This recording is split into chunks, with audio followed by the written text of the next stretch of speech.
ship over there on the left, I think that's the Essex. I was on that ship in 2001 down in Australia. There's an old saying, when it comes to anything that you're dealing with that doesn't help accomplish the mission, you're feeling depressed, you have an anxiety, you have problems at home, suck it up. There is only one spirit that moves everything. And that's what we do. We are masters at sucking it up, but what we're not actually sucking it up, what we're doing is we're suppressing it.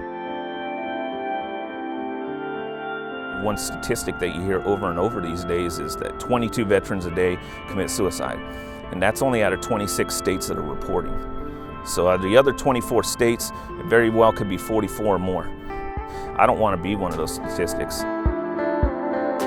When I came back from combat, I had a real hard time readjusting into life here in America.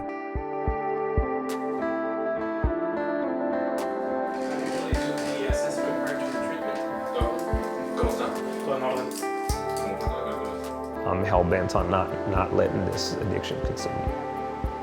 I'm here because I got a wife, 2 kids at home, and I owe it to them.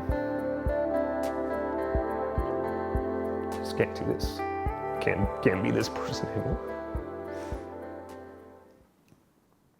So as part of my clinical training in the VA, I saw a lot of things. I saw vets who were stuck in the system and weren't getting the help they needed necessarily. And I saw veterans who had perhaps had a heroin addiction, switching to methadone and being stuck on methadone for years, sometimes decades. So after being in the VA and now working in an ibogaine clinic, the results are like nothing I've ever seen for helping rapidly clear trauma and break that pattern of addiction that so many of our veterans are struggling with.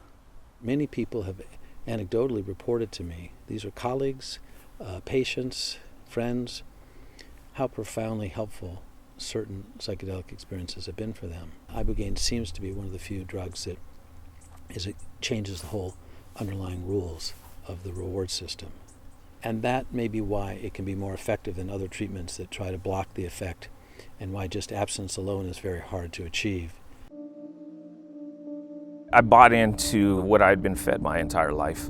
You use any kind of psychedelics, you're gonna lose your mind, even though I never knew a single person that actually went crazy from psychedelics. Somebody that has PTSD, I thought even more so I could have a psychotic break or something like that. Maybe I was gonna hurt myself, somebody else.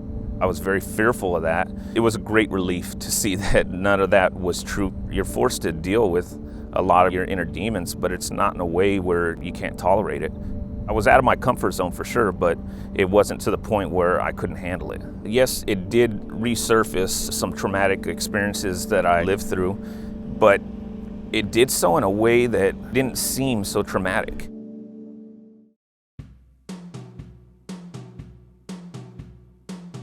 Today's a lot different. I wake up in the morning and I feel very fortunate to have the feeling that I don't have to take any pills to feel right. I can't remember the last time I was so hopeful. I don't know what the future is going to bring, but I'm ready for it. Just need to reach out, take that leap of faith, and let these people help.